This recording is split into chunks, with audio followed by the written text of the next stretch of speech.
Welcome to another round of Media Chart. Technology is the application of scientific knowledge in practical terms. One of the very reasons that the blueprint of His Excellency Governor Udom on industrialization requires manpower, development and growth. It is in this essence that technology and science becomes very important, and that's why he has assigned one person to man that very department. This person has a deliberate, exposed scientific and technology wisdom. We'll be talking with him in this edition of the Media Chat to ascertain how government is working towards actualization of science and technology. My name is Samson Akpan, aka Politics Today. I'll be speaking with Dr. Iniobong Essien. He's the Honorable Commissioner for Science and Technology, Akwa Ibom State. Please don't go away. Udom is walking. Oh yes, Governor Udom administration that is people-oriented, vested in capacity, embodied with superior performance and rendered on integrity, has attracted global commentaries and attention. The Americans said it, even the military confirms. We are here following the wonderful success story that are emanating from your... Our own Vice President relocates. So when I think of a second home, of course, Akwa Ibom is a good place. China has joined. Are you an investor or entrepreneur? The 21-story intelligent building, good road network, well-equipped hospitals scattered all over the state with a world-class airline, 18 functional industries and still counting. These and many more are the reason we invite you. Come, live, work and invest in Akwa Ibom. Be part of the completion agenda. Only God. Powered by the Ministry of Information, Akwa Ibom State.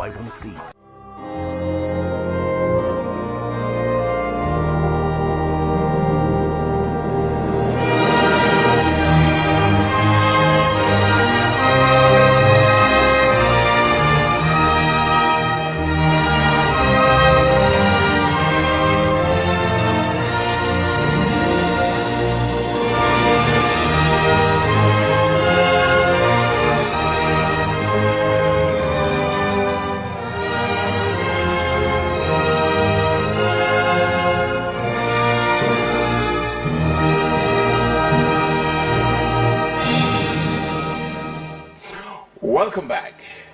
Yes, the man in question is a one-time Commissioner for Environment and Mineral Resources, and his in-depth knowledge, especially it has to do with sciences and technology, even in the medical field, where he is a doctor by profession. I'm talking about a medical doctor, and of course, aside that, he has gone through a series of training in the areas of science and technology, and that has endeared him to this department.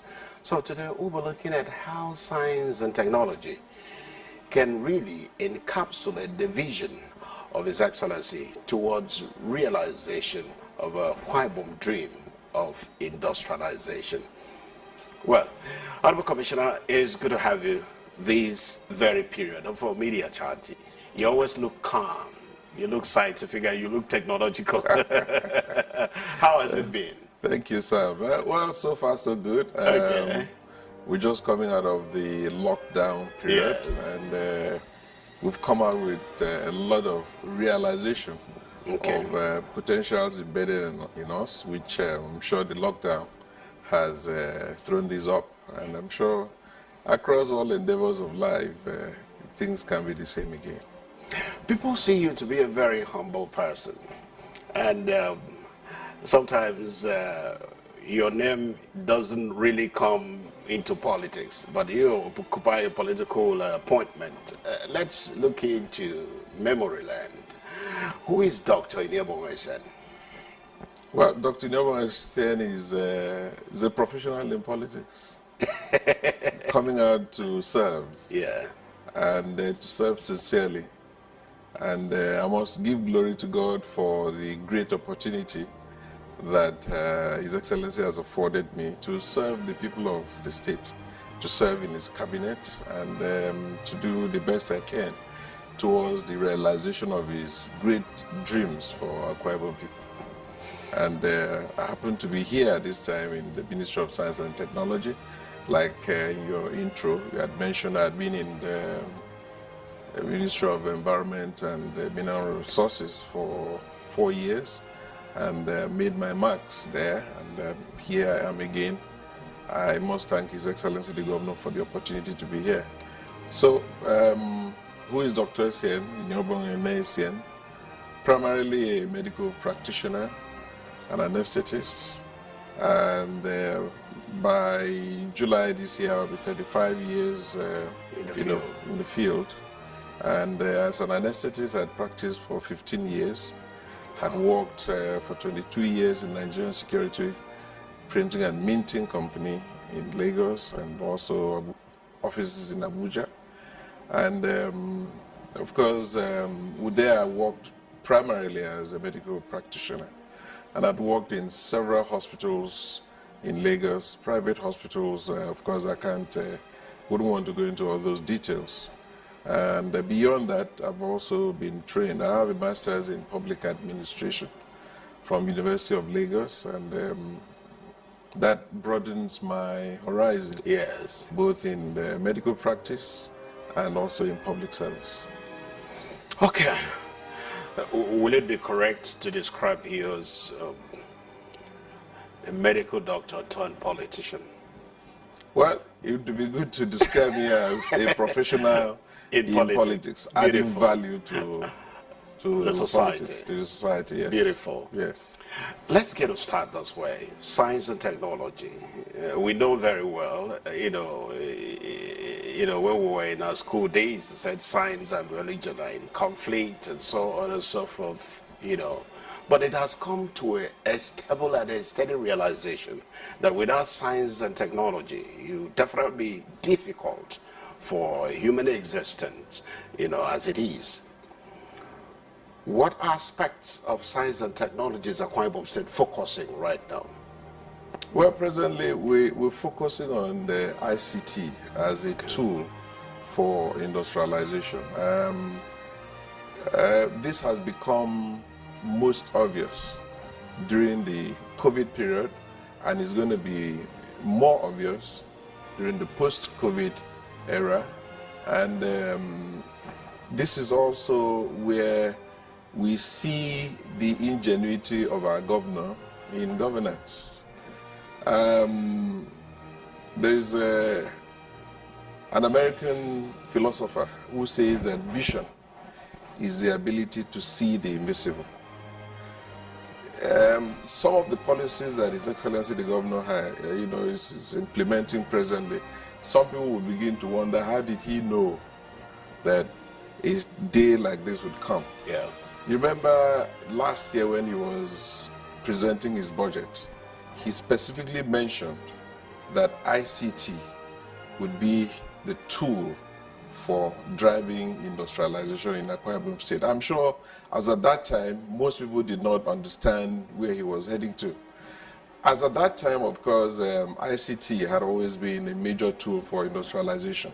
But during the post-COVID governance all over the world, the position, the place of ICT, of course, is going to be a lot more elevated. You can see that what's happening with Zoom, the shares of Zoom, and Microsoft and all of that. Yeah. They're going up on a daily basis because the rest of the world is going back to ICT as a tool for doing business, as a tool for development, as a tool for communication.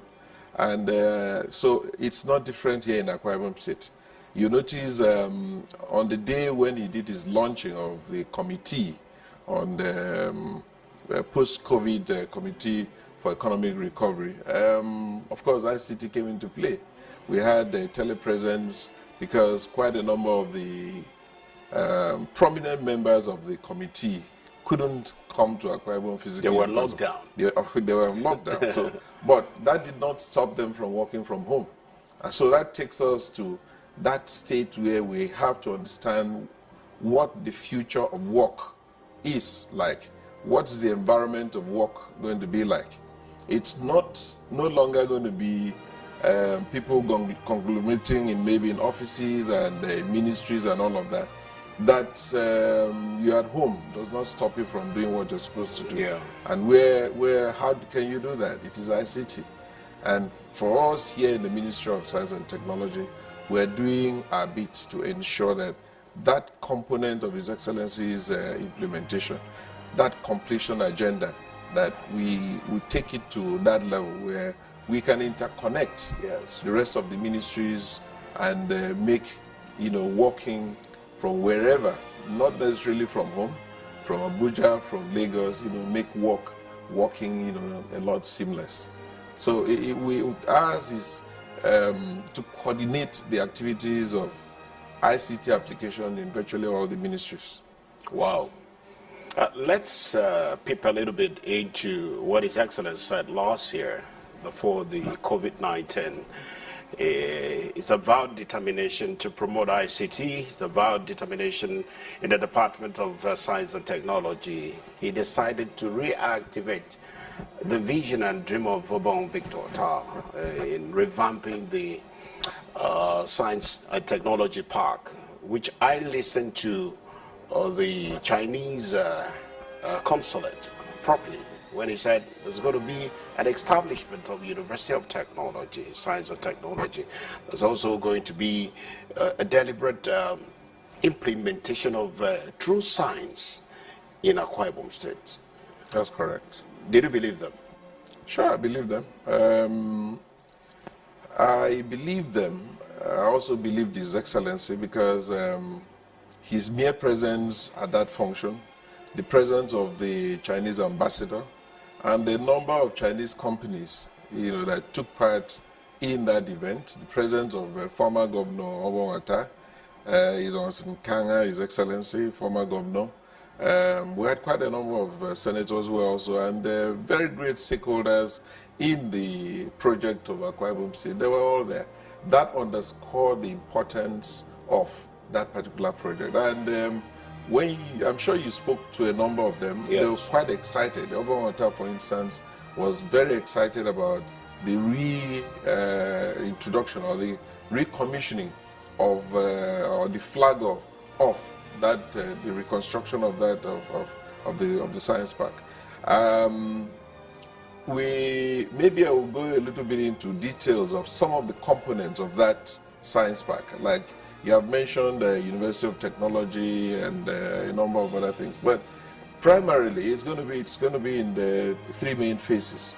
The first phase was going to be, or is going to be, a component of skill acquisition, centers, and not just skill acquisition centers. It's going to be the bedrock for the implementation of the hubs for youth startups, for a number of our youths, a number of our entrepreneurs who ordinarily might not have had the privilege of coming under a single roof and being able to put together some of the things that they need to do. And this also includes even students in the universities who have fantastic projects for their dissertation. Yeah. And those projects are, wasting away in lockers and shelves, in schools. So this is going to be a period where we'll bring in knowledge, we'll bring in technology, and of course collaboration between the universities, that teamwork between the public service, the private sector, the universities, the higher institutions. They all link up to whatever activities that will be taking place there. And that way we'll be able to showcase some of the things that our youths, some of them who may have a sweat equity, but do not have the pocket equity, the money to take this to a higher level. This is going to be an opportunity for them to come together and be able to put something together. And then from there, of course, it's not just going to be a science park, it's also going to be a trade-free zone. And because it's a trade-free zone, export-free zone, a lot of other companies outside the country would be attracted to the place. So it's going to be an exposure of our local talents to the international world, to the world stage. And it is also important at this time to say that we must follow the world standards, because the products from the science park will certainly compete favorably with, at the world stage. So it's it's technology. It's going to be technology all the way. It is one project that His Excellency the Governor is very, very excited about, and he's looking forward to the implementation of that. So I said the first phase would be that, more of a skill acquisition, where we have a lot of our youths coming in with their startups, with their entrepreneurial skills, and we have mentorship, at that point. Before that first phase is supposed to take about 18 months. Okay. And then after that, we now have the second phase, which would involve the building of the University of Technology and all the other components.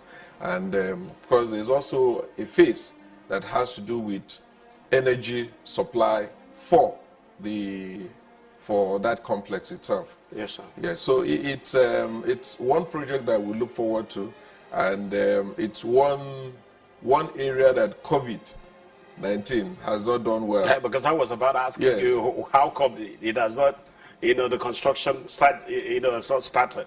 Yes, you see, unfortunately, construction at this point cannot be done visually. Okay.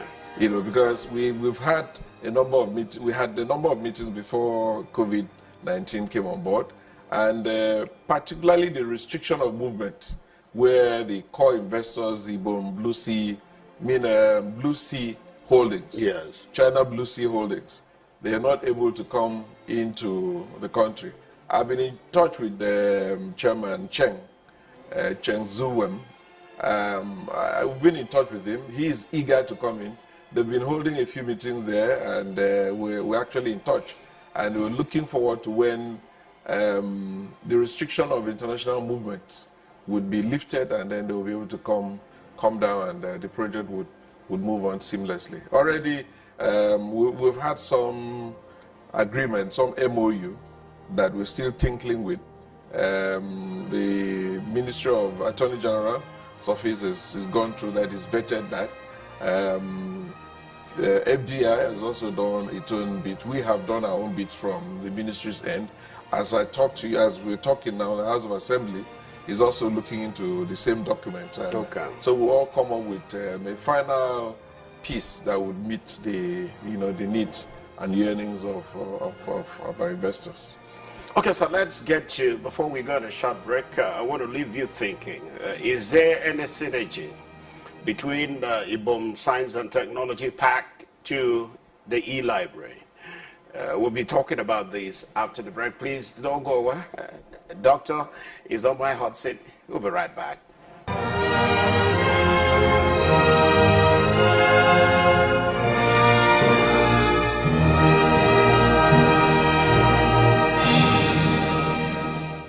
Welcome back. Yes, there's been this much talked about e-library that was built by the last administration. It wasn't necessary, it was necessary, was monumental, and so on and so forth.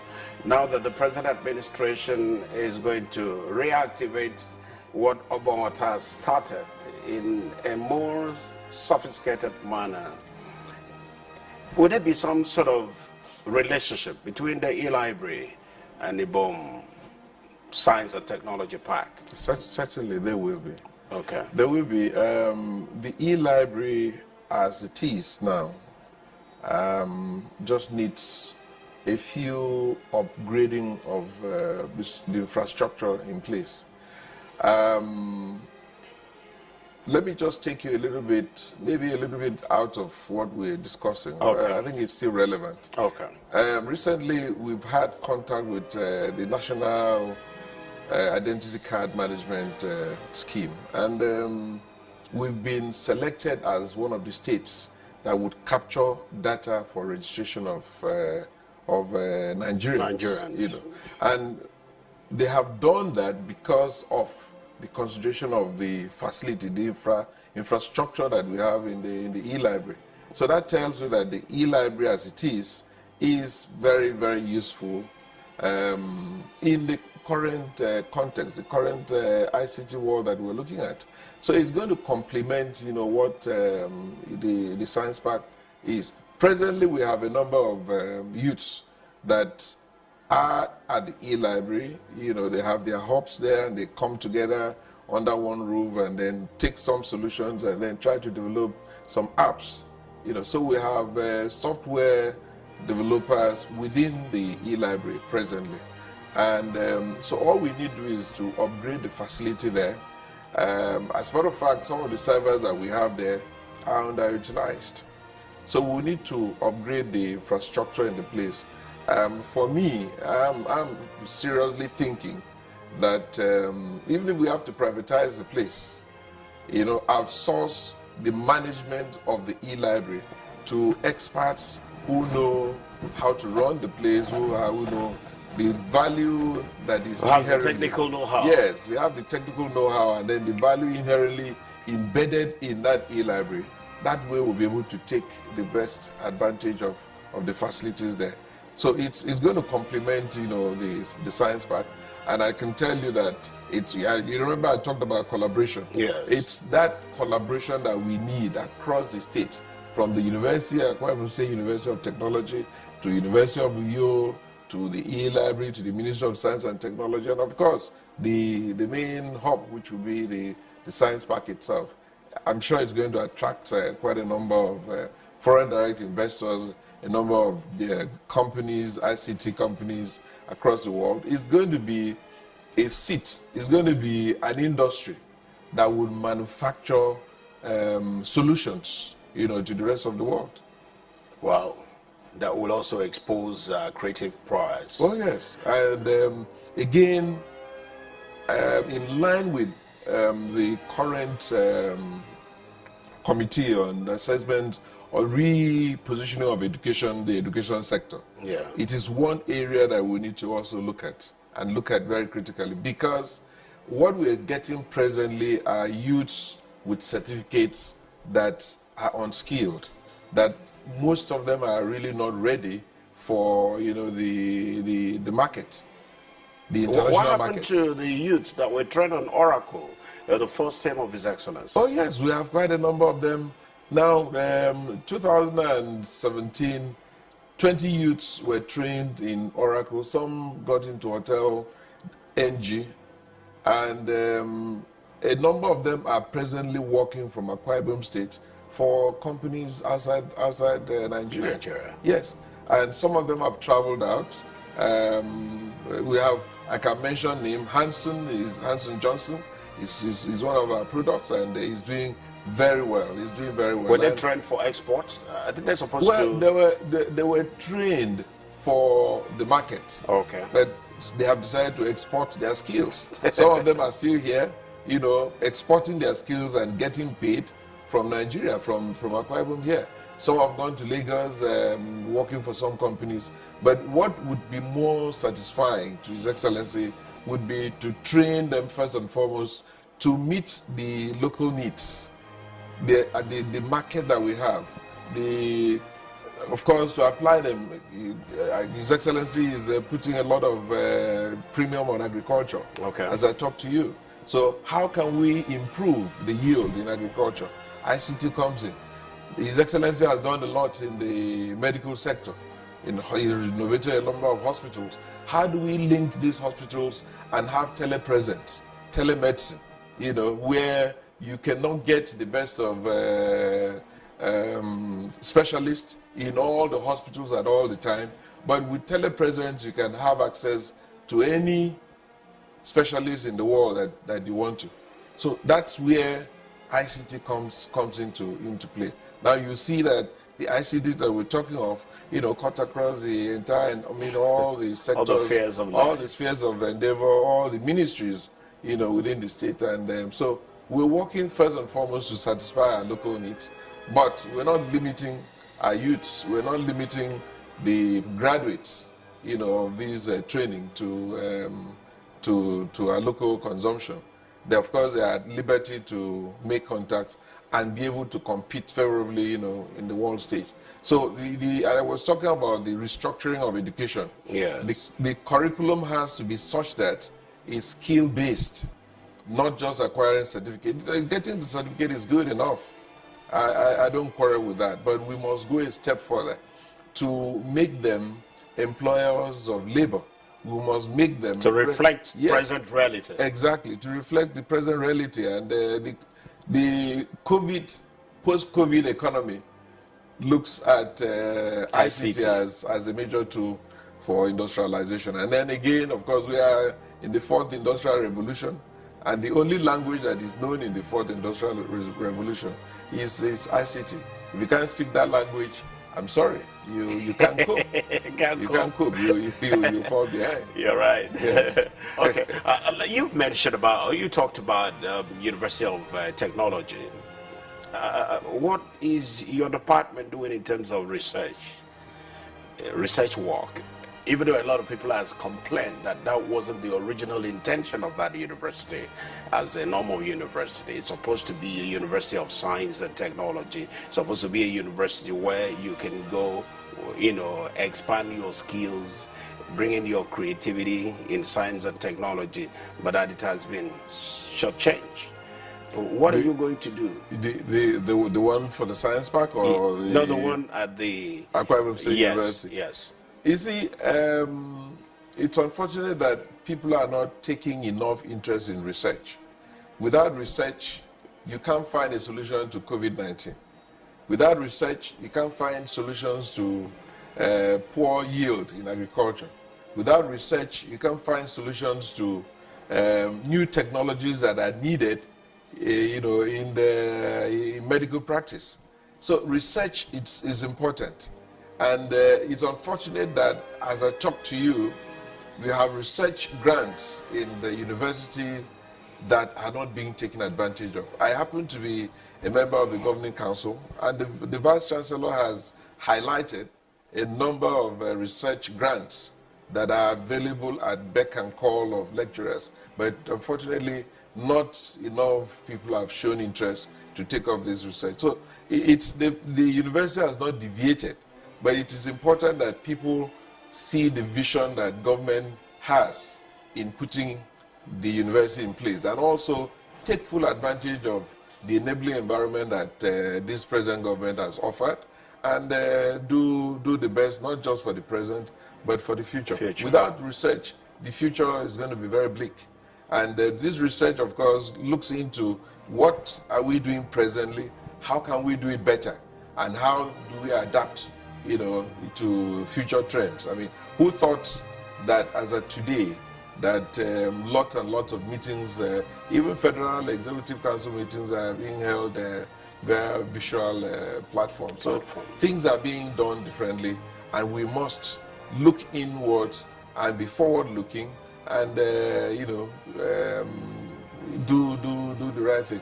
One of a philosopher by name John Socially says that the future belongs to those who can see the future before they become obvious. So if you cannot visualize what the future is going to be like, then the future is going to take you, you know, unexpectedly, and at that point it may be too late to actually act. Okay, some people are saying that, come on, if we are technologically sound, then the advent of the Ibom Deep Sea Port is going to be very, very promising. How do you see it? Of course, it's that's another area that, of course, we must commend the present administration for what the milestones that it has achieved. We are getting closer there, and I'm visualizing Akwa Ibom in the next 5-10 years, where we have smart cities, smart estates, smart programs, smart investment all over the state. The Ibom Deep Sea Port is one project that will make a great difference in the lives of Akwa Ibom State. Again, the dust is gathering, the momentum is building up. The question is, how prepared are our youths to fit into the opportunities that are opening up? We don't need to wait until those opportunities finally come to the glare before we act. This is the time to act. In the clearing, it's going to be technologically driven. In the shipping, it's going to be technologically driven. So how many of our people are going into shipping?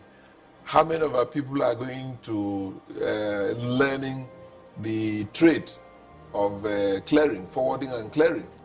There's a lot of trust that will be built on it. Yes. So if you have the early entrants building trusts with the importers and exporters, it takes a long haul to be able to break that trust.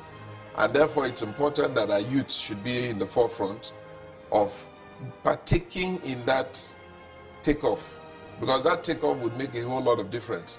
An exporter who stays maybe in Lagos and sends you 100 million naira to clear his goods, and you deliver the goods on time, is unlikely to leave that clearing agent to go to another one. So it's important that we take full advantage early enough. Otherwise, we'll be running against time. So again, once it takes off, it's going to be technologically driven, I can assure you. Technology ensures efficiency. The kind of things that you're seeing, the kind of delays that you're seeing in ports, in Lagos and all of that, are unlikely to happen here. Going by the work plan that His Excellency has, the schematics that I've been privileged to see, and the implementation of the construction of Ibom Deep Sea Port is going to be technologically driven. I don't have any doubt about that. And it's going to be a modern seaport, and it will make a whole lot of difference, not just for Akwa Ibom State, but the entire South, the sub-region, and of course even the whole of the Southeast, would benefit from it. And you can also see that His Excellency is also preparing ahead of time towards the implementation, towards the functionality of the deep sea port by the road construction, the road network, the link that we're getting, between Akwa Ibom State, neighboring states. Of course, the airport is already in place and is expanding it to, possibly take cargo, which would also, make a whole lot of difference in, adding value to the deep sea port. So he's preparing the future for the state, and we hope our people are also preparing for the future. Our people are very innovative, extremely creative. Sometimes when they leave the shores of Akwa Ibom, Nigeria, some are complaining that the environment, the enabling environment is not being provided. Would you say Science Park or Technology Park will create that enabling environment? Because if such environment was not created in the advent of e-library, and some people condemn it, even some youths don't even want to talk about it. Perhaps they lack knowledge about it. Are you saying that Science Park, based on the responsibility that His Excellency has put in so much to realize it, will create that enabling environment? It will create that enabling environment. It's also going to be a function of how we manage the resources, at our disposal. Okay. The enabling environment you find in other places are not, they are not inborn. They are created and managed, supported by people.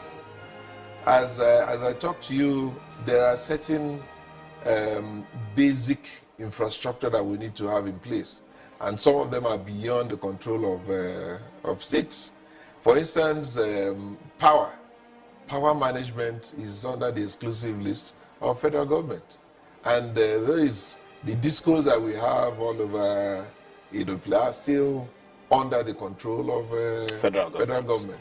States can generate power, but they cannot use power. They need to still upload them into the national grid, and of course, what has happened to the transmission lines. So there are certain things that I know that may be beyond the control of the states, but I can assure you that the infrastructure that is within the control of the state will be properly managed to ensure the expected outcome, from the Science Park.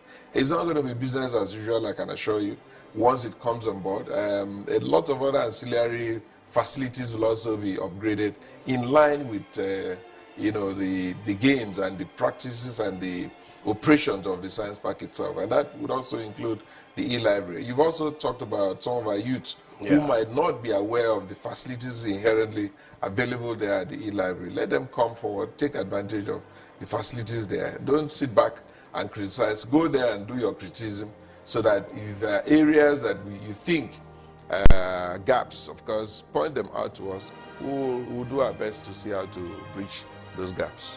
Okay, let's get to Ibom Science and Technology Park. Let's get to listen to the Blue Sea. Let's get to listen to the former Governor Bon Victor Ota. Also listen to His Excellency, the Governor of Akwa Ibom State, what the future has for an average Akwa Ibom youth in the area of science and technology. We'll be right back. The cooperation between Blue Sea International Holdings Group and Akwa Ibom State will surely witness the takeoff of Akwa Ibom's economy.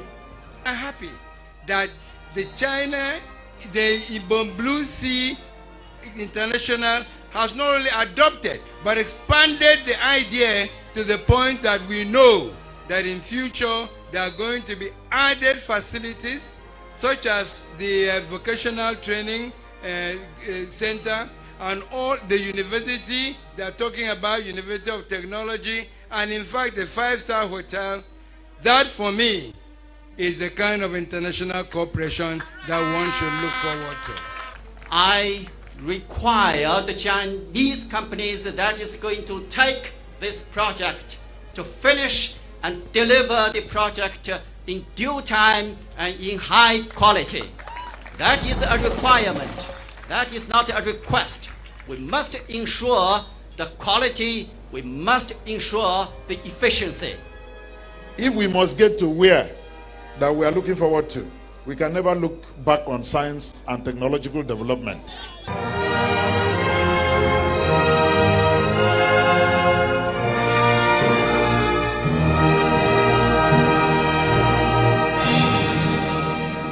Welcome back. It will be an anathema for any Akwa Ibom youth to keep on complaining. It is high time we begin to take responsibility. Now that we have responsible leaders in the saddle who is thinking about tomorrow. And so don't play pranks with your life. Don't join any group at all that is illegal. Be committed in projecting your creative power. Because God in infinite mercy has given it to you, and God has given you a commissioner who is working assiduously to interpret the vision of His Excellency has to do with science and technology. Yes, looking at the joy on the face of Bogota, we don't say perhaps something was wrong somewhere, that perhaps there was no follow-up in that project, as at the time it's supposed to be. Well, looking at his face, the day of the flag of the reconstruction, I could see the joy all over him. As a matter of fact, he promised that he would be there. He had to cut short some other very important engagement. He had to be at that event. For him, it was a dream come true. He had a dream for the people of Akwa Ibom State. He had a dream that at a time like this, Akwa Ibom should be manufacturing, you know, its own Android smartphones. He had a dream that more Akwa Ibom sons and daughters should be experts in the ICT, in software development, in the lots of other, you know, ICT related expertise. So, so that the flag up of the reconstruction brought him closer to actualizing the dreams he had for the state. So he was quite excited, and I personally was also quite excited because, like we've talked, and like you also know, ICT is the bane of development. It's going to be the bane of development globally. It's going to be. It will generate more revenue than oil.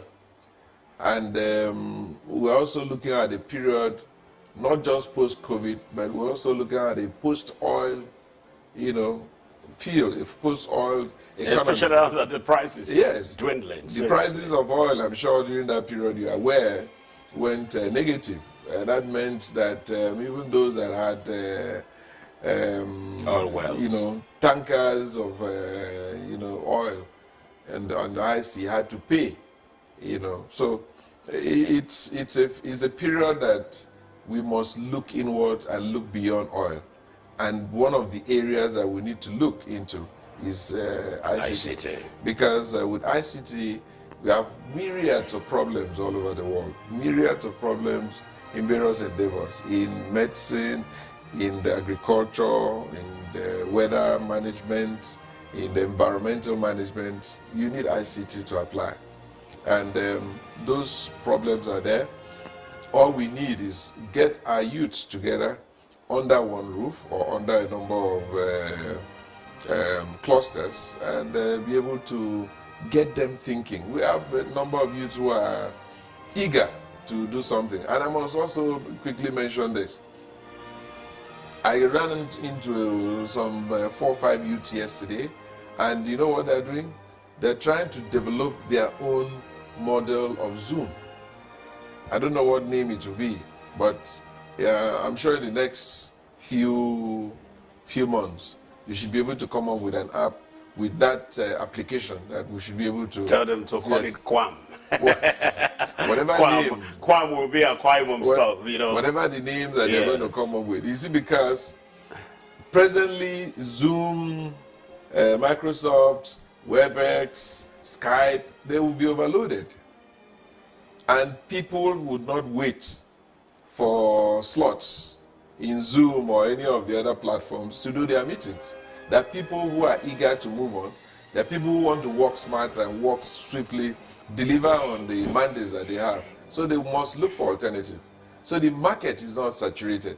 So lots of our youths are eager to do something. So they're coming up with a platform, homemade. And I'm sure the greatest joy His Excellency would derive would be to hold his ESCO meeting via and Akwa Ibom developed application.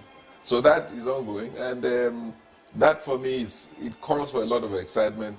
And in whatever ways we can encourage these youths to do this, certainly we will do our own bit. Coming into your office, I saw a display of solar panel or solar lighting system. Sometimes one might want to believe that very soon we'll move into solar power and based on technology. Will that be possible in the near future? No, it's already there. You see, I'm talking about an Akwa Ibom kind of. Well, it's there. We have a cluster of solar powered. There's a village called Akabo in Dona, local government, where we have solar grid. It was a test run, a pilot project, and it's ongoing as I talk to you. So if that succeeds, then we should be able to showcase this, get His Excellency to see this and replicate that in a number of other remote areas, particularly where national grid is not been able to get to. Besides, when you look at the fact that presently the power that we have is based so much on the petroleum as a source of energy, and that the rest of the world is moving into non-oil as a source of energy, as alternative source of energy, then solar, which is readily available in our own environment, in our own climate here, particularly here in the tropics, is one major area. People have talked of windmill, in the riverine area and all of that, but those ones are a lot more expensive. Hydropower, a lot more expensive, but the cheapest amongst the alternative sources of energy, or sources of power, is solar. And I'm happy to also say that over time, the evolution of solar power is becoming cheaper, is becoming a lot more easy to manage and maintain them. So I know that before long, Akwa Ibom would also go that way. Presently, the comparative analysis in some quarters seem to show that it's a little bit expensive, more expensive to manage the solar power. But I've checked. The Honorable Commissioner, there's a documentary I watched recently where an entrepreneur put up a solar power system in a community, in a farm, and it makes so much money. You know, it takes in naira, it'd be about maybe 200 naira per hour. You know, so you can see how cheap that is. If you want to buy fuel to run, you can't run 200 naira fuel per hour, as the case may be. So people are of the opinion, with your kind of capacity, and maybe very soon you're going to create a Akwa Ibom solar village where these technology can be properly implemented. Don't you think so? No, I agree with you for domestic consumption. Yes. That's fine. But when you go into industrial consumption, you know that the the level of energy needed to crank an engine is not the same as putting on your fridge or putting on your air conditioner. So that's where the comparative analysis. So we are comparing, we compare, you know, what's the cost of running the factory, the syringe factory in Ona, if you're going to run on the solar power compared with, you know, the current source of power that you're getting. So that's the kind of comparison that we'll be looking at. Okay. But for now, I'm happy to say that the technology that is being brought to bear in solar energy development is getting improved on a daily basis. It's making a whole lot of difference. And again, the catch here is sustainability. You know, there's nothing as good as you cranking your engine and it runs continuously for 1 year with no power interruption. You can be sure you can plan your production, your production lines and all of that, and then plan your work. So that's the issue. And for us, as we move on, we are looking for smart ways, efficient ways of service delivery. Okay, as we move on, just as we're moving on this program, Honorable Commissioner has really given us so much to think because we just need to sit up. Honorable Commissioner, I don't want to go to break yet, but let me exhaust you in this other angle because we are growing with time, you know, and incidentally, this responsibility suits you so much because I know you from, you know, a long time. How can we use science and technology to make money such that it can sustain the economy of the state? Well, there are lots of ways we can deal with this. First of all, what are the sources of income for a government?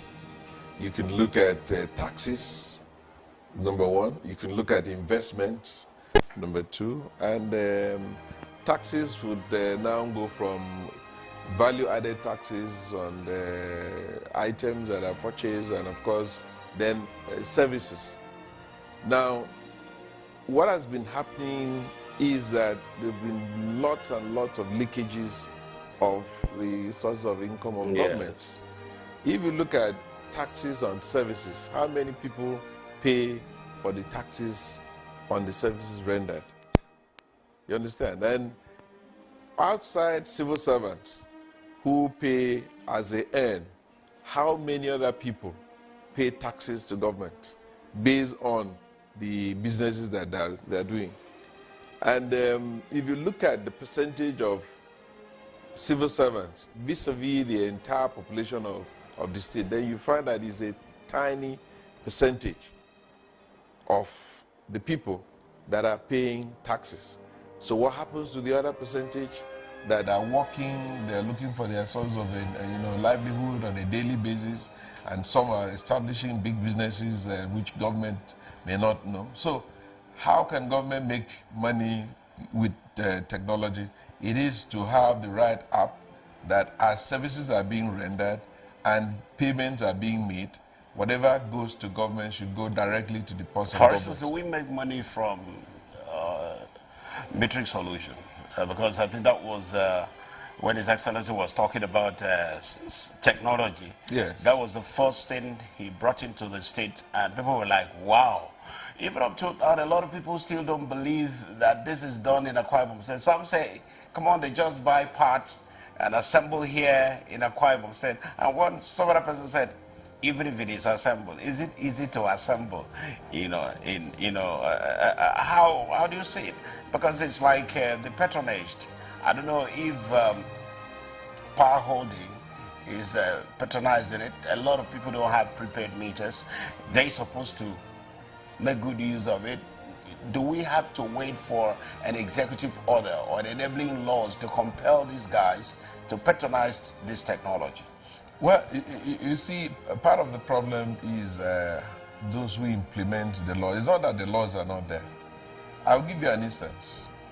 My wife paid for a digital meter about 2 years ago, and up till today, he's not been able to get the meter. Why? We've gone to PHCN, we've gone to the offices, I've called a number of people. You see, because presently what government is getting in terms of revenue from metering solution is sales of the physical meter. Now, government is also supposed to get funds, get some income. Support. Yes, even from the recharging of the meter.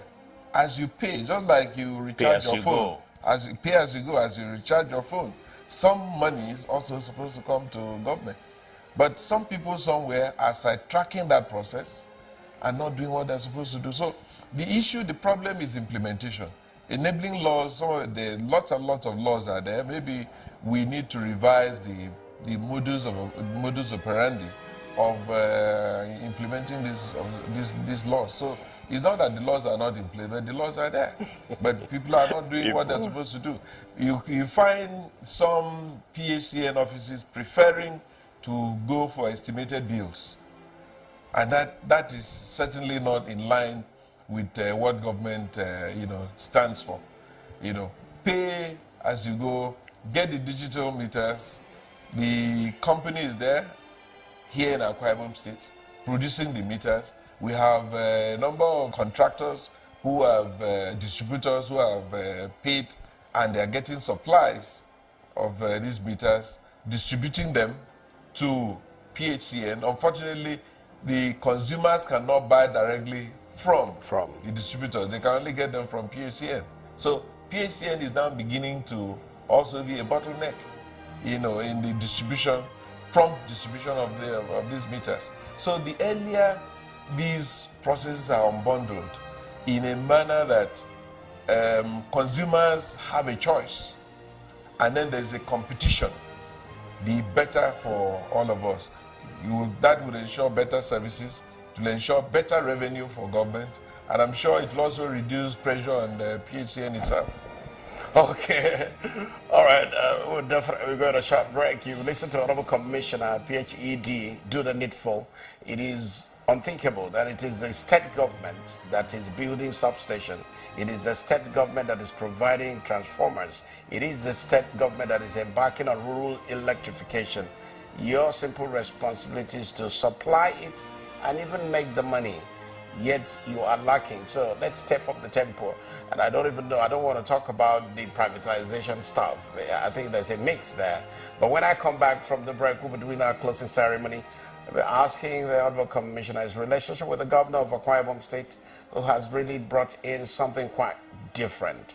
For Governor Udom Emmanuel, a total turnaround in the economy, in human society, and otherwise, when I come back from the break.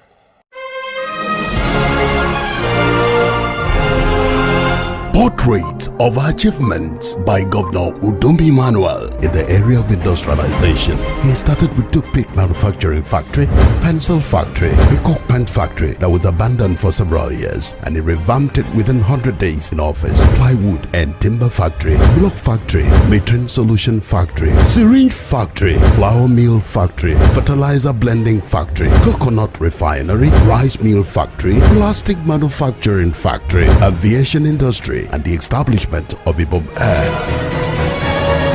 Aqua Prime Hatchery, cassava processing factory, starch processing factory, and more are still coming. Come, live, work, and invest in Akwa Ibom. Only God. Powered by the Ministry of Information, Akwa Ibom State.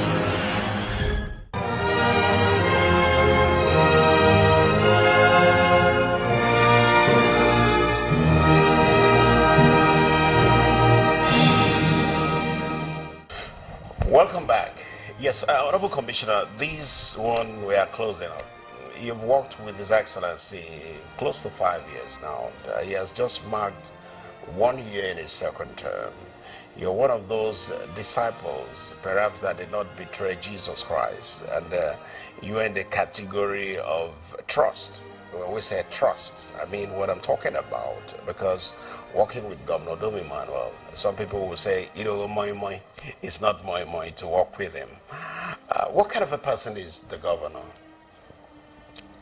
Well, I've always said that God sent him to the States at a time like this with his financial engineering background at the point when recession hit us.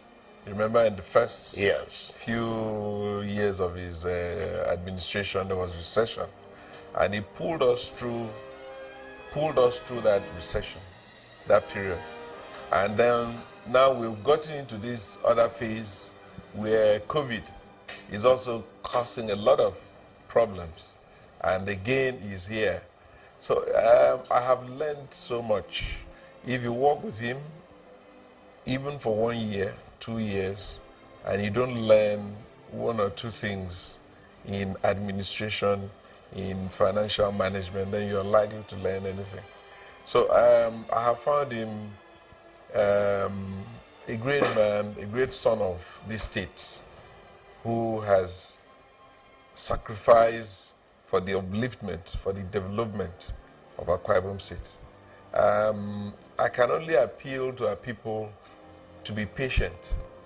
Patient in the sense that he has come with a different approach, an approach to getting people to realize their potentials, to adding value in the smartest way possible in service delivery. And he's done quite a lot, and that's one. And then two, he's also brought so much peace, which for me and to even the rest of the world is a panacea for foreign direct investment.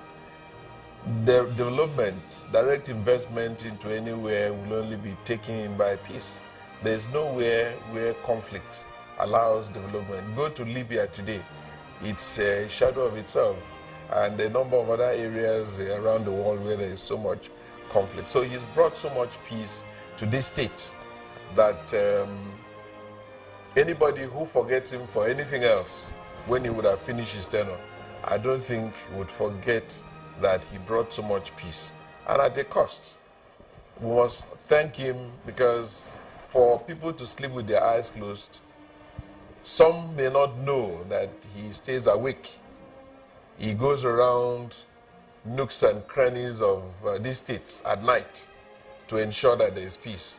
Yes, he has his lieutenants in the security sector that are doing quite a lot, but it takes the head who comes in. It takes the commander to go to the front. The commander who comes to the war front tells you that every soldier must be up and doing. You can't be found, sleeping. So he's done quite a lot. And in the area of industrialization, in the area of agriculture, it is a reawakening of Operation Feed the Nation that His Excellency Chief Obasanjo did, many years ago. And you also find that this has also come in quite handy during this period of COVID, where, of course, food supply, food chains, had been broken. So most families resorted to what they had planted around their farms, in their homes and all of that, their private farms, to at least feed their family. And that's what I think it's something that must not be glossed over. So is Governor Udom a difficult person? Well, it depends on, he has high stakes. So some people could interpret that as being difficult. If he sends you on a mission, he expects results, not excuses. So some people may say, oh, it's difficult. I don't see that as being difficult. If he gives you a target, he only expects the result. When you've given him the result, you can now go and tell him the obstacles you had to go through to achieving those results. They don't tell you about the obstacles before the results. Interesting. That certainly will not take. So that, to some people, that they may view him as being difficult. But for a leader, yes, he's not on a popularity contest. Certainly in the course of decision making, he cannot make everybody happy. So some people will see him as being difficult. Some would also see him appreciate, what he's doing. So far he's done well, and I think what is left for the state to do is to support and see his vision and key into that vision, look at the enabling environment that he's putting up on a daily basis, take advantage of this enabling environment, and then, of course, the future would be solidly in our hands. In a sentence, how do you relax if the Honorable Commissioner for Science and Technology? It's not an examination question, but this is quite personal. How do you relax? Well, two things I do. I play golf from time to time. I'm not the best golfer, but I enjoy golfing. Whenever I'm on the golf course, I enjoy. It's a good exercise. It's one sport I will encourage all and sundry to come into. It's a great sport. Mental engagement. Mental engagement, concentration, decision making, and all of that. All these are brought to bear, on the golf course. And at the end of the day, you exercise yourself. If you walk through the 18 holes of the beautiful golf course that we have at Le Meridian at Ibom Golf Resort, you would have covered close to 12 kilometers if you walk through all the 18 holes. And that's a great exercise. There's no room for you to sit down anywhere. You just keep walking and you just keep swinging, you just keep stretching, bending down, picking things, and you sweat it out. So it's a great exercise. And beyond that, I also play Scrabble.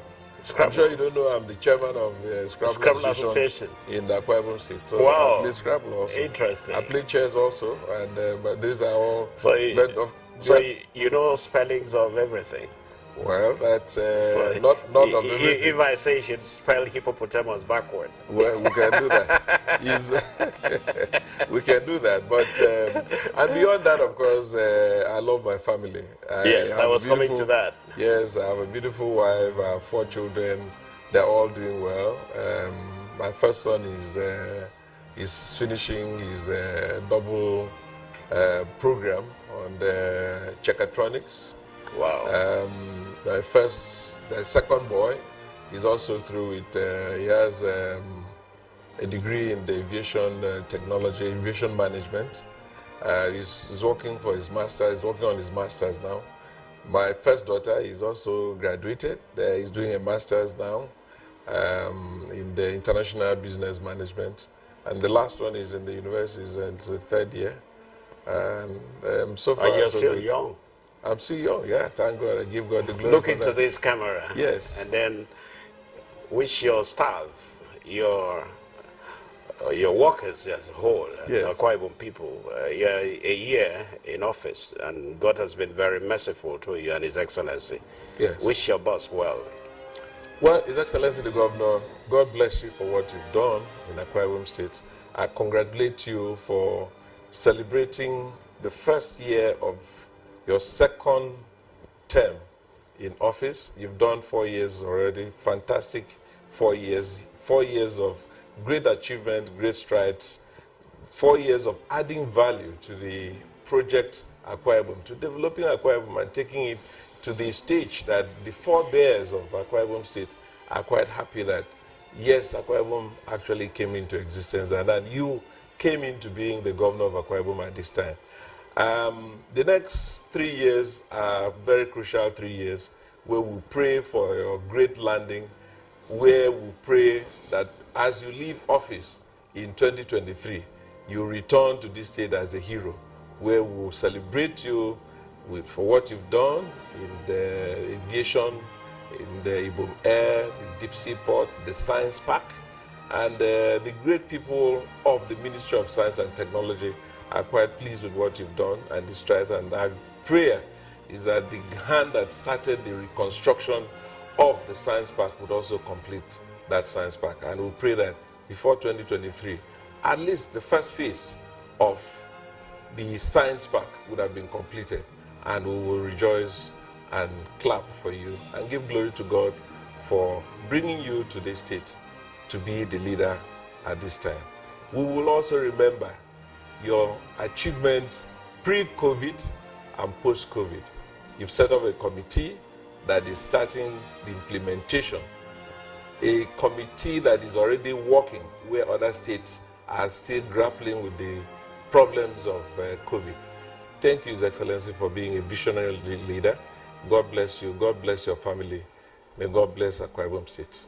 Okay, Honorable Commissioner, one thing you need to do for us is to also demonstrate the use of face mask, and then because your staff need to also be up to date, they need to be protected so that you can have optimum results like this. Yes. And so you tell them what to do and how to use the face mask. Don't forget that we've been observing social distancing. That's why we don't know where it is to talk. Well, post-COVID, we must ensure social distancing.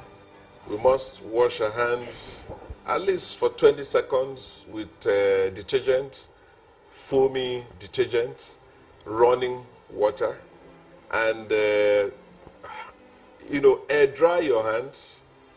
Avoid using towels and all of that to dry your hands.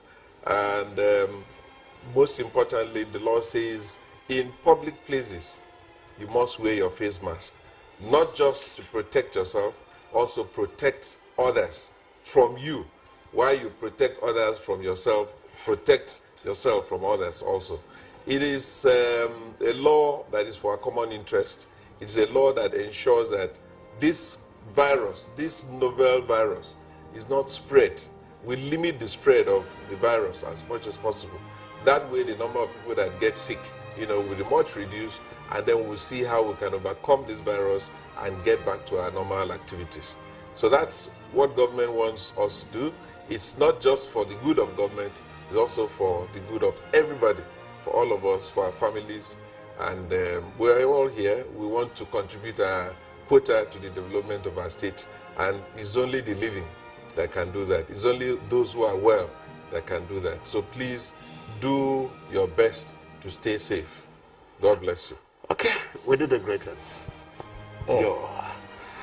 That's the size of the show. Honorable Commissioner for Science and Technology, he's a medical doctor, so you need to take him seriously. Well, we want to thank Solomon Ayo, who's been on the console, the entire crew, from camera to the editor, the executive producer, Udom, supervisor is Sir Charles Udom. My name is Sam Snapan, aka Politics Today. See you the other side. Stay safe.